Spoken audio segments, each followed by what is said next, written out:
بسم الله الرحمن الرحيم. الحمد لله حمدا كثيرا طيبا مباركا فيه. إن الحمد لله نحمده ونستعينه ونستغفره ونعوذ بالله من شرور أنفسنا ومن سيئات أعمالنا. من يهده الله فلا مضل له ومن يضلل فلا هادي له. وأشهد أن لا إله إلا الله وحده لا شريك له وأشهد أن محمدا عبده ورسوله. اللهم صل على محمد وعلى آل محمد كما صليت على إبراهيم وعلى آل إبراهيم إنك حميد مجيد. اللهم بارك على محمد وعلى آل محمد كما باركت على إبراهيم وعلى آل إبراهيم إنك حميد مجيد. أما بعد فإن خير الحديث كتاب الله وخير الهدي هدي محمد صلى الله عليه وسلم وشر الأمور محدثاتها وكل محدثة بدعة وكل بدعة ضلالة وكل ضلالة في النار. معزز سامعین و ناظرین، السلام علیکم ورحمۃ اللہ وبرکاتہ. آج سے ہم اللہ کی توفیق سے درس حدیث کا آغاز کر رہے ہیں، اور اس میں ہم علامہ تقی الدین ابو محمد عبد الغنی ابن عبد الواحد المقدسی رحمہ اللہ المتوفی سن 400 ہجری کی کتاب عمدۃ الاحکام سے کتاب الصیام کی شرح کریں گے. اللہ رب العزت کی بارگاہ میں دعا ہے کہ اللہ رب العزت میرا شرح صدر فرمائے اور مجھے توفیق بخشے کہ میں آپ لوگوں کے سامنے حق اور سچ کتاب و سنت کی روشنی میں رکھ سکوں. اور یہ کتاب اس اعتبار سے بھی بڑی اہم ہے کہ حافظ عبد الغنی المقدسی نے صحیح بخاری اور صحیح مسلم دونوں کتابوں میں سے جن کتابوں پر امت کا اتفاق ہے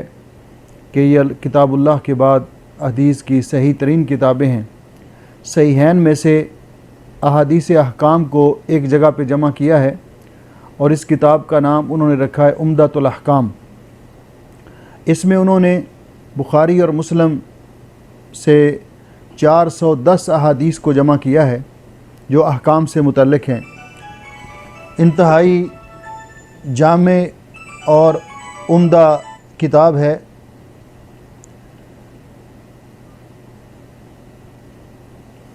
اس کتاب کا باب کتاب الصیام، اس کی ہم شرح کریں گے اللہ کی توفیق سے. لیکن اس سے پہلے ماہ رمضان کے بارے میں کچھ گزارشات عرض کرنا چاہتا ہوں کہ ماہ رمضان مبارک کی آمد ہے. ابھی چند دنوں کے بعد اس کا آغاز ہوگا، اور یہ ماہ رمضان مبارک اہل اسلام پر، اہل ایمان پر اللہ رب العزت کا بہت بڑا احسان اور انعام ہے. اللہ جل شانہ نے ہمیں نیکیاں کمانے کے لیے یہ موسم بہار عطا کیا ہے. اللہ رب العزت نے اس ماہ مبارک کو بہت ساری خصوصیات سے نوازا ہے، جن کا تذکرہ اختصار کے ساتھ کرنا چاہتا ہوں. اللہ رب العزت کی بارگاہ میں اس دعا کے ساتھ کہ اللہ رب العزت خیر و عافیت سے رمضان المبارک ہم تک پہنچائے اور ہمیں رمضان المبارک تک پہنچائے، اور پھر ہم کو صحت و عافیت عطا فرمائے تاکہ ہم رمضان المبارک کے روزے رکھ سکیں، راتوں کو قیام کر سکیں اور اس ماہ مبارک کی برکات سے استفادہ کر سکیں. کیونکہ رسول اکرم صلی اللہ علیہ وسلم نے ارشاد فرمایا، من صام رمضان ایمانا و احتسابا غفر له ما تقدم من ذنبه. جو آدمی خالص اللہ کی رضا کے لیے اور اللہ سے اجر طلب کرتے ہوئے ماہ رمضان المبارک کے روزے رکھتا ہے، اللہ رب العزت اس کے پچھلے سارے گناہ معاف کر دیتے ہیں. اور اسی طرح آپ نے فرمایا، من قام رمضان ایمانا و احتسابا. جو رمضان المبارک کی راتوں کو قیام کرتا ہے، قیام اللیل کرتا ہے، تراویح، قیام اللیل اور تہجد ایک ہی نماز کے نام ہیں، تو آپ نے فرمایا غفر له ما تقدم من ذنبه. اس کے بھی اللہ تعالیٰ پچھلے سارے گناہ معاف کر دیتے ہیں. سامعین گرامی قدر و ناظرین کرام، ماہ رمضان المبارک کو اللہ رب العزت نے جن خصوصیات سے نوازا ہے، کیونکہ یہ اللہ رب العزت کے اختیار میں ہے، وہ کائنات کا خالق و مالک ہے، اور اپنی مخلوق میں سے جس کو چاہے وہ فضیلت عطا کرے، جس کو چاہے وہ منتخب کر لے۔ اللہ رب العزت کا ارشاد گرامی ہے، وَرَبُّكَ يَخْلُقُ مَا يَشَاءُ وَيَخْتَارُ۔ اللہ رب العزت جو چاہتا ہے پیدا کرتا ہے، اور جسے چاہتا ہے وہ منتخب کر لیتا ہے۔ تو اللہ رب العزت نے سال کے مہینوں میں سے ماہ رمضان کو منتخب فرمایا پہلے نمبر پر۔ تو اللہ رب العزت نے اس ماہ مبارک کو جو خصوصیت بخشی کہ اس میں اللہ رب العزت نے اپنی کتاب مقدس قرآن کریم کو نازل کیا، جیسا کہ اللہ رب العزت کا ارشاد گرامی ہے، شہر رمضان الذی انزل فیہ القرآن ھدی للناس وبینات من الہدی والفرقان، کہ رمضان مبارک وہ بابرکت مہینہ ہے جس میں اللہ رب العزت نے قرآن کریم کو نازل کیا۔ قرآن کریم کے نزول کے بارے میں اللہ رب العزت نے اپنی کتاب مقدس میں دو قسم کے اسلوب اختیار کیے۔ بعض جگہوں پہ فرمایا انا انزلناہ فی لیلۃ القدر، انزل باب استعمال کیا انا انزلناہ، اور بعض مقامات پہ فرمایا تبارک الذی نزل الفرقان علی عبدہ، وہ ذات بابرکت ہے جس نے فرقان کو اپنے بندے پر نازل کیا، نزلہ۔ تو اس میں علماء نے یہ فرق کیا ہے کہ انزلہ کا معنی جملۃ واحدہ، ایک ہی بار قرآن پاک کو نازل کرنا، اور نزلہ کا معنی تدریجاً قرآن پاک کو نازل کرنا۔ تو جب اس بات کا تذکرہ آتا ہے کہ اللہ رب العزت نے قرآن پاک کو ماہ رمضان میں نازل کیا، تو اس کا معنی یہ ہے کہ اللہ جل شانہ نے اپنی اس کتاب مقدس کو لوح محفوظ سے آسمان دنیا پر بیت العزت میں ایک ہی دفعہ نازل کیا،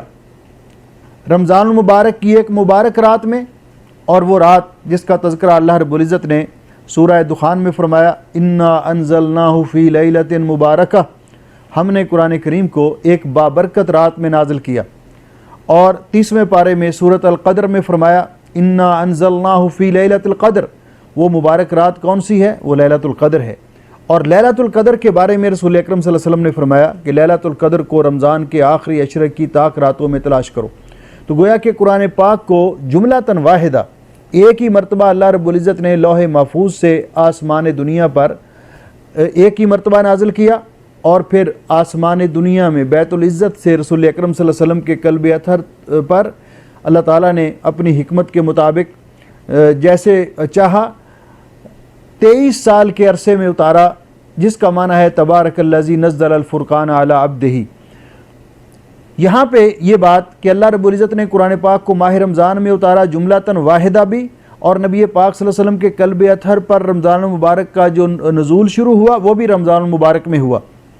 تو اس لیے اس ماہ مبارک میں اللہ رب العزت نے قرآن کریم کو نازل کیا، یہ اس کو خصوصیت حاصل ہے۔ اور یہ حقیقت ہے کہ قرآن پاک اللہ تعالیٰ کی وہ باعظمت کلام ہے، وہ بابرکت کتاب ہے کہ جس کا جس کے ساتھ بھی تعلق ہوا وہ عظمت والا ہو گیا، اللہ رب العزت نے اس کو فضیلت عطا کی۔ دوسرا، اللہ جل شانہ نے اس ماہ مبارک کے اندر ایک ایسی رات رکھی ہے جس رات کی عبادت، ایک رات کی عبادت اگر کسی کو میسر آ جائے، اور اللہ رب العزت ہم سب کو نصیب فرمائے، 1000 مہینے کی عبادت سے بہتر ہے۔ اللہ جل شانہ فرماتے ہیں لیلۃ القدر خیر من الف شہر، لیلۃ القدر 1000 مہینے سے بہتر ہے، اور 1000 مہینہ 83 سال اور 4 مہینے بنتے ہیں۔ اللہ رب العزت کا یہ بہت بڑا احسان ہے کہ جس کو اس رات کی عبادت میسر آ جائے، وہ عبادت 1000 مہینے سے یعنی 83 سال اور 4 مہینوں کی عبادت سے افضل ہے اگر وہ اللہ کی رضا کے لیے اور اللہ تعالیٰ سے اجر و ثواب کے حصول کے لیے عبادت کرتا ہے۔ اسی طرح اس ماہ مبارک میں اللہ جل شانہ نے ہم پر اپنی محبوب ترین عبادت روزے فرض کیے ہیں۔ روزہ اللہ رب العزت کی محبوب ترین عبادت ہے، جیسا کہ رسول اکرم صلی اللہ علیہ وسلم سے حضرت ابو امامہ نے پوچھا افضل اعمال کے بارے میں، تو آپ نے فرمایا علیک بالصوم فإنہ لا عدل لہ، آپ روزہ رکھیے، اس کی برابری کوئی عبادت نہیں کرتی۔ تو اللہ تعالیٰ نے افضل ترین عبادت، اور حافظ ابن حجر رحمۃ اللہ علیہ اس حدیث کے تحت جو حدیث قدسی ہے کہ اللہ رب العزت فرماتے ہیں کل عمل ابن آدم یضاعف الحسنات بعشر امثالها الى 700 ضعف، ابن آدم کے تمام اعمال کا نیک اعمال کا اجر و ثواب اس کو کئی گنا بڑھا کر دیا جاتا ہے، زیادہ کر کے دیا جاتا ہے۔ ایک نیکی کا اجر 10 گنا تک اور 10 سے 700 گنا تک بڑھا دیا جاتا ہے، الا الصوم، اللہ تعالیٰ فرماتے ہیں سوائے صوم کے، روزے کے، فإنہ لی، روزہ خاص میرے لیے ہے، وَأَنَا أَجْزِي بِهِ، اور مجھے پتہ ہے کہ اس کا اجر و ثواب کتنا میں عطا کروں گا۔ حافظ ابن حجر رحمۃ اللہ علیہ اس حدیث کے تحت لکھتے ہیں کہ روزے کی فضیلت کے لیے یہی کافی ہے کہ اللہ رب العزت نے فرمایا الصوم لی وَأَنَا أَجْزِي بِهِ، تو اللہ تعالیٰ نے اس کی اپنی محبوب ترین عبادت روزہ اس میں فرض کیا ہے۔ اسی طرح اس ماہ مبارک کے اندر اللہ رب العزت نے یہ بھی اس مہینے کو خصوصیت عطا کی ہے کہ جو آدمی اس ماہ مبارک کے اندر عمرہ کرتا ہے، دعا کرو کہ اللہ رب العزت عمرے کے لیے بھی ہمارے راستے آسان کر دے اور سہولیات ہمارے لیے میسر کر دے۔ یہ کرونا وائرس کی وجہ سے جو اس وقت مشکل آئی ہوئی ہے، اللہ تعالیٰ پوری دنیا کو اس سے نجات دلائے اور حالات معمول پر ہوں۔ تو رسول اکرم صلی اللہ علیہ وسلم نے فرمایا عمرۃ فی رمضان تعدل حجہ، رمضان کے اندر عمرہ کرنا اس کا ثواب حج کے برابر ہے۔ اور اسی طرح اس مہینے کے اندر صدقہ خیرات کرنا افضل ترین عبادت ہے عام دنوں کی نسبت۔ رسول اکرم صلی اللہ علیہ وسلم نے فرمایا کہ ماہ رمضان میں جو شخص یہ عمومی ہے لیکن ماہ رمضان میں اس کا اجر و ثواب اور بڑھ جاتا ہے کہ کسی روزے دار کو روزہ افطار کرواتا ہے تو اللہ تعالیٰ افطار کروانے والے کو بھی اتنا ہی اجر و ثواب عطا فرماتے ہیں جتنا روزہ رکھنے والے کو ثواب عطا کرتے ہیں، اور روزہ رکھنے والے کے اجر و ثواب میں اس سے کوئی کمی واقع نہیں ہوتی۔ اسی طرح اس مہینے کے آخری عشرے میں رسول اکرم صلی اللہ علیہ وسلم اعتکاف کیا کرتے تھے۔ یہ ساری جو خصوصیات رمضان مبارک کو اللہ رب العزت نے عطا کی ہیں۔ نبی پاک صلی اللہ علیہ وسلم نے اس ماہ مبارک کے بارے میں فرمایا، عن ابی ہریرہ رضی اللہ تعالیٰ عنہ، حضرت ابو ہریرہ رضی اللہ تعالیٰ عنہ سے روایت ہے، قال قال رسول اللہ صلی اللہ علیہ وسلم، کہ رسول اکرم صلی اللہ علیہ وسلم نے ارشاد فرمایا اذا کان اول لیلۃ من رمضان، جب رمضان کا چاند طلوع ہوتا ہے، پہلی رات ہوتی ہے رمضان کی، تو اسی رات سے اس کی برکات کا آغاز شروع ہو جاتا ہے، تو اللہ رب العزت اس قدر نیکی کمانے والوں کے لیے راستے آسان کر دیتے اور برائی کرنے والوں کے راہ میں رکاوٹیں کھڑی کر دیتے، اور یہ اس قدر نیکی کے وسائل میسر اور برائی سے بچنے کی ترغیب دلائی گئی۔ تو ایسا موسم جس کا تذکرہ کرتے ہوئے رسول اکرم صلی اللہ علیہ وسلم فرماتے ہیں کہ جب رمضان کی پہلی رات ہوتی ہے، صفدت الشیاطین ومردت الجن، شیاطین اور سرکش جنات کو پابند سلاسل کر دیا جاتا ہے، جکڑ دیا جاتا ہے، وغلقت ابواب النار فلم یفتح منہا باب، جہنم کے دروازے بند کر دیے جاتے ہیں اور رمضان کا پورا مہینہ وہ دروازے پھر کھولے نہیں جاتے، وفتحت ابواب الجنان، اور جنت کے دروازے کھول دیے جاتے ہیں، جہنم کے دروازے کھولے نہیں جاتے، بند کر دیے جاتے ہیں اور جنت کے دروازے کھول دیے جاتے ہیں، فلم یغلق منہا باب، اور ان میں سے کوئی دروازہ بند نہیں کیا جاتا، ونادى مناد، اور ایک منادی ہر رات کو یہ ندا کرتا ہے، یا باغی الخیر اقبل، او نیکی کے متلاشی، نیکی کے طلبگار، نیکی کرنے کے خواہش مند، آگے بڑھو، نیکی کرو، یہ نیکی کمانے کے لیے سازگار موسم ہے، ویا باغی الشر اکثر، او گناہ گارو، برائی کے متلاشیو، رک جاؤ، باز آ جاؤ، یہ مہینہ برائیوں سے بچنے اور نیکیاں کمانے کا مہینہ ہے، وَلِلَّهِ عُتَقَاءُ مِنَ النَّارِ، اور اللہ تعالیٰ ہر رات رمضان کی بہت سے لوگوں کو جہنم سے آزاد فرماتے ہیں۔ اور دوسری حدیث میں رسول اکرم صلی اللہ علیہ وسلم فرماتے ہیں، حضرت ابو ہریرہ رضی اللہ تعالیٰ عنہ فرماتے ہیں کہ جب رمضان المبارک کا مہینہ آیا، رمضان المبارک کی آمد ہوئی، تو رسول اکرم صلی اللہ علیہ وسلم نے اس کا تعارف کرواتے ہوئے اور اس کی خیر و برکات کا ذکر کرتے ہوئے مسلمانوں کو اس بات سے آگاہ کیا، اور آپ نے فرمایا قد جاءکم رمضان شہر مبارک، آپ کے پاس ماہ رمضان آ چکا ہے جو برکت والا مہینہ ہے، مبارک مہینہ ہے، افترض اللہ علیکم صیامہ،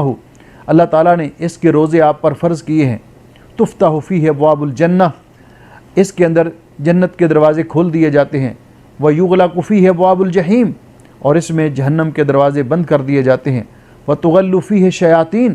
اور شیاطین کو پابند سلاسل کر دیا جاتا ہے۔ فیہ لیلۃ، اس ماہ مبارک کے اندر ایک ایسی رات ہے، خیر من الف شہر، جو 1000 مہینے سے بہتر ہے۔ من حرم خیرہا فقد حرم، جو اس رات کی خیر و برکت سے محروم ہو گیا وہ بہت بڑا محروم قسمت ہے۔ تو میرے بھائیوں اور میری بہنوں اور میرے عزیزوں اور میری عزیز بیٹیوں جو میرا یہ پیغام سن رہے ہیں، پروگرام سن رہے ہیں اور جو بعد میں سنیں گے، آپ اس بات کو ذہن میں رکھیے کہ یہ پیارا موسم، اس کو ضائع نہ کیجیے، اور اس کے لمحات کی اور اس کی ساعات کی برکات سے استفادہ کیجیے۔ اور حقیقت ہے، مولانا حالی نے صحیح فرمایا ہے کہ پانی وافر بیج اچھا اور مٹی بھی زرخیز، پانی وافر بیج اچھا اور مٹی بھی زرخیز، جس نے اپنا کھیت نہ سینچا وہ کیسا دہقان۔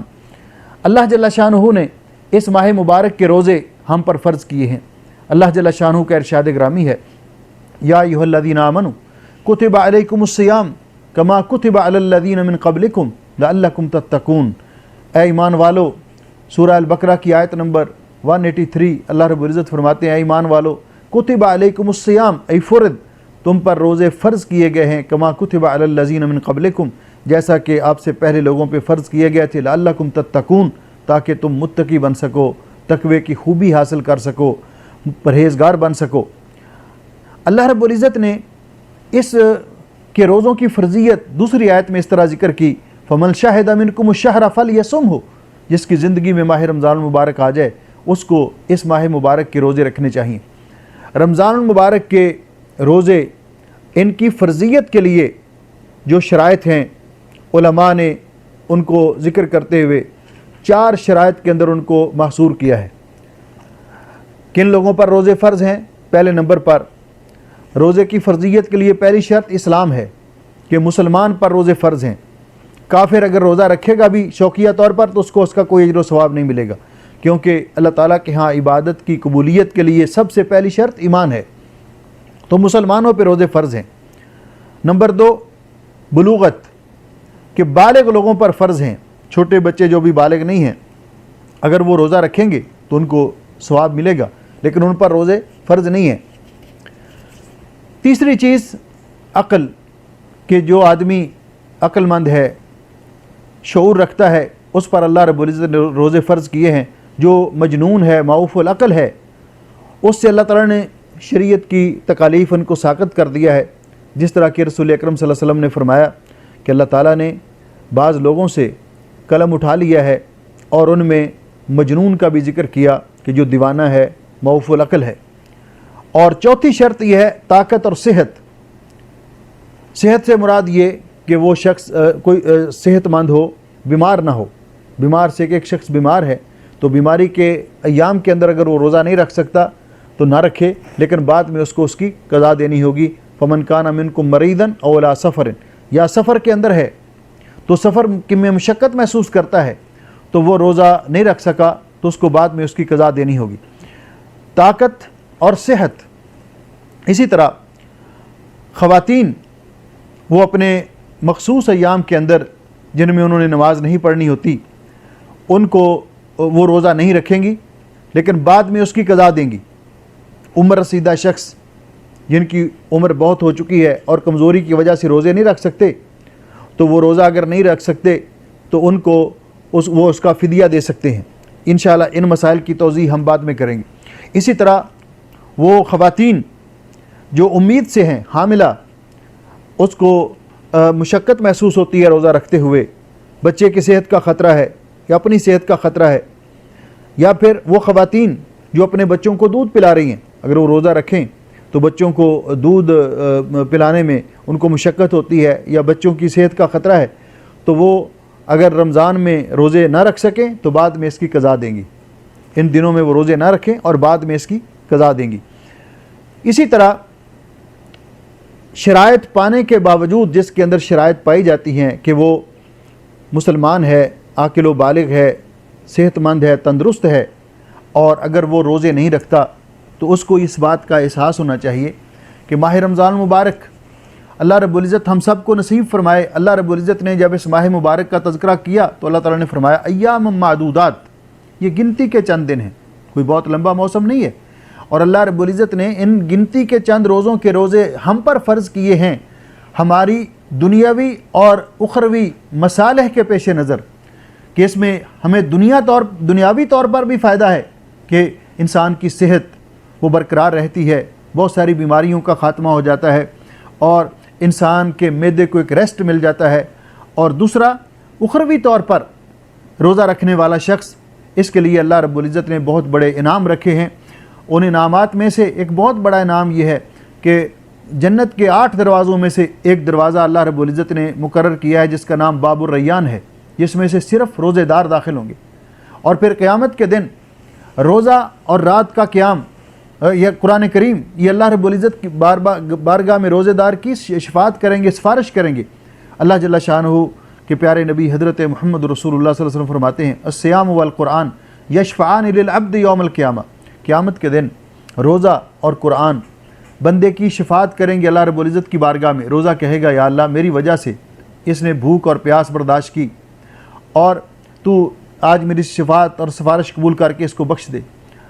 قرآن کہے گا یا اللہ میری وجہ سے مجھے سننے کے لیے، میری تلاوت کرنے کے لیے یہ رات کو جاگتا رہا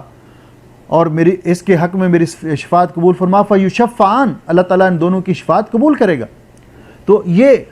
اخروی فائدے اور اسی طرح دنیاوی فائدے اللہ تعالیٰ نے ہم پر بوجھ نہیں ڈالا، اور اسی لیے اللہ تعالیٰ نے یہ تسلی دیتے ہوئے فرمایا کہ صرف تم پر ہی نہیں بلکہ کما کتب علی الذین من قبلکم، تم سے پہلے لوگوں پر بھی اللہ رب العزت نے روزے فرض کیے تھے۔ نبی پاک صلی اللہ علیہ وسلم نے روزوں کا ذکر کرتے ہوئے اس کو اسلام کے 5 بنیادی ارکان میں سے ایک اہم رکن قرار دیا ہے۔ حضرت عبداللہ ابن عمر رضی اللہ تعالیٰ عنہما سے روایت ہے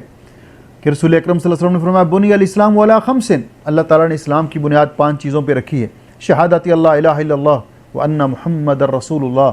اس بات کی گواہی دینا کہ اللہ تعالیٰ کے علاوہ کوئی معبود برحق نہیں ہے اور بے شک حضرت محمد رسول اللہ صلی اللہ علیہ وسلم اللہ کے رسول ہیں۔ وایتاء الزکوٰۃ، زکوٰۃ ادا کرنا، والحج، اور حج کرنا، وصوم رمضان، اور رمضان المبارک کے روزے رکھنا، بخاری اور مسلم کی حدیث ہے۔ تو اللہ رب العزت نے یہ روزے فرض کیے ہیں، بلا وجہ روزے کو ترک کرنا اور بغیر کسی عذر کے روزہ نہ رکھنا یہ بہت بڑی کوتاہی ہے،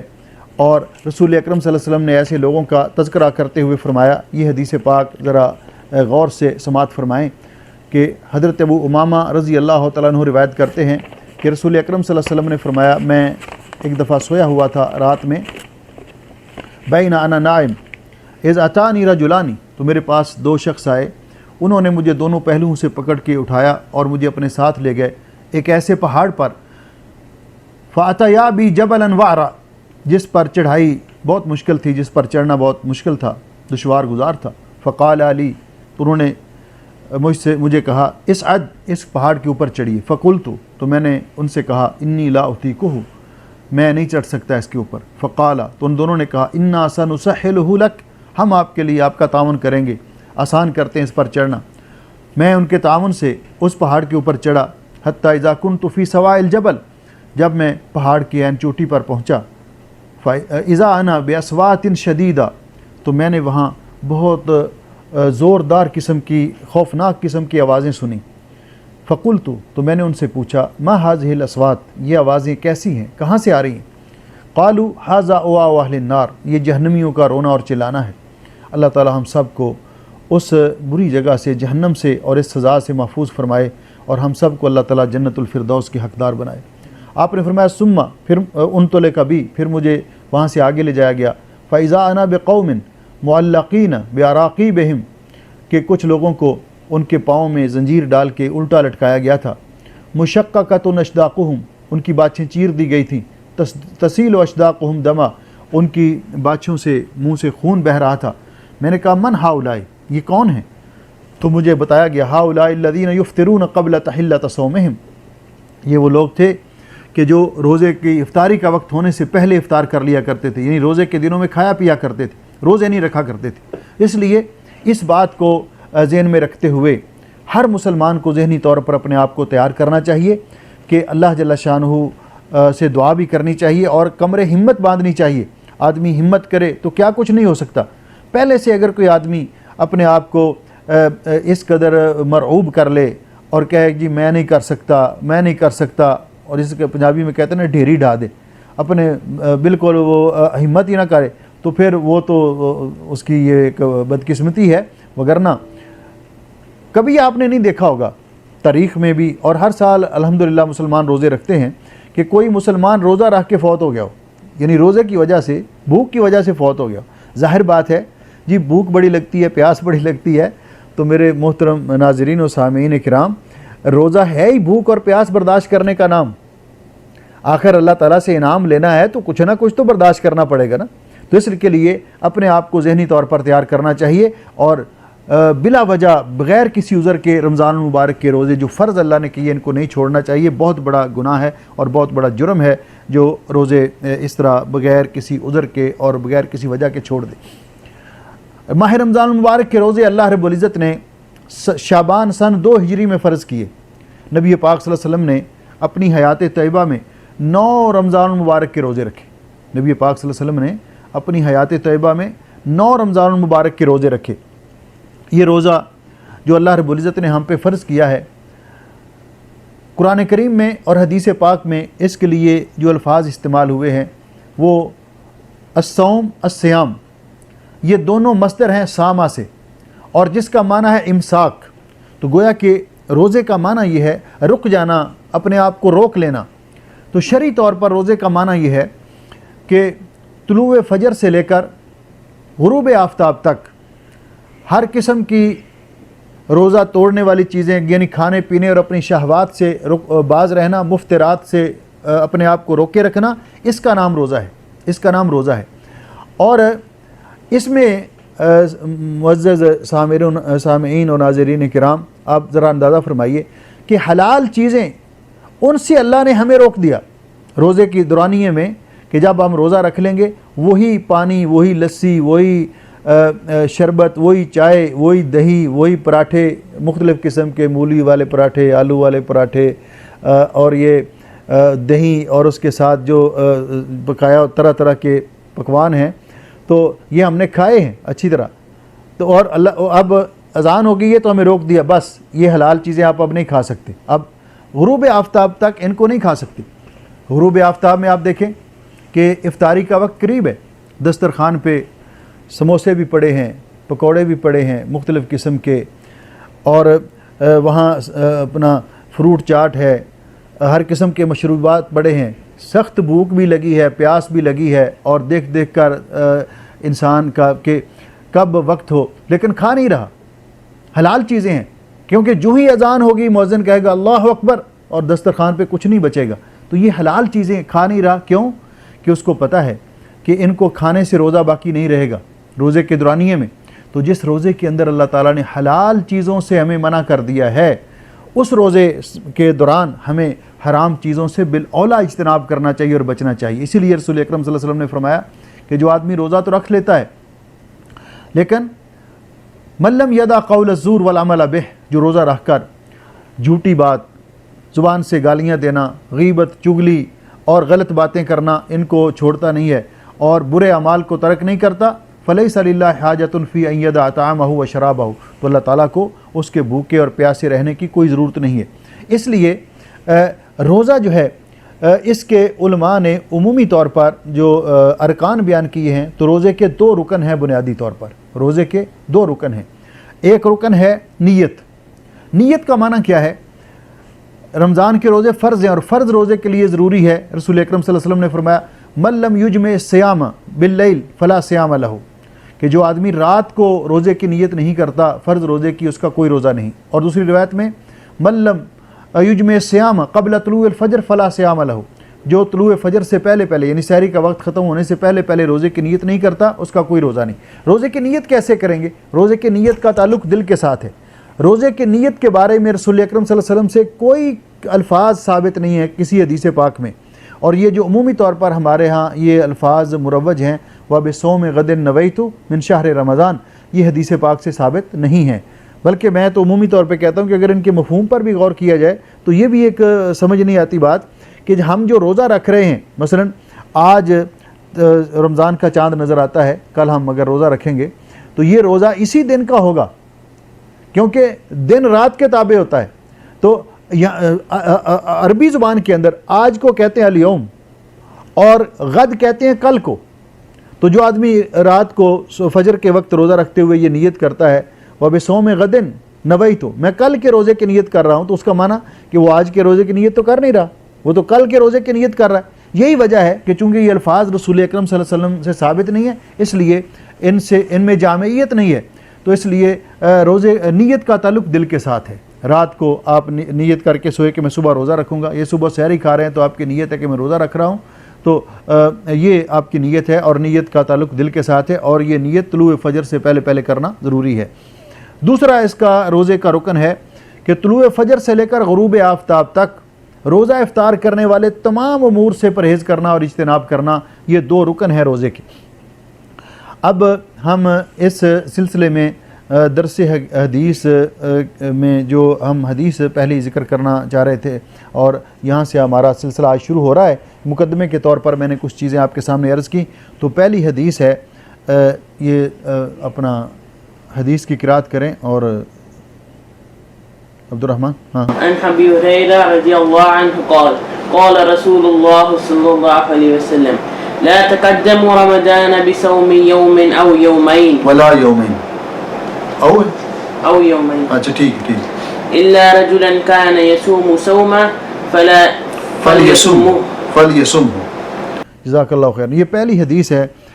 ہماری اس کتاب عمدۃ الاحکام کی جو روزے کے بارے میں ہے۔ تو اس میں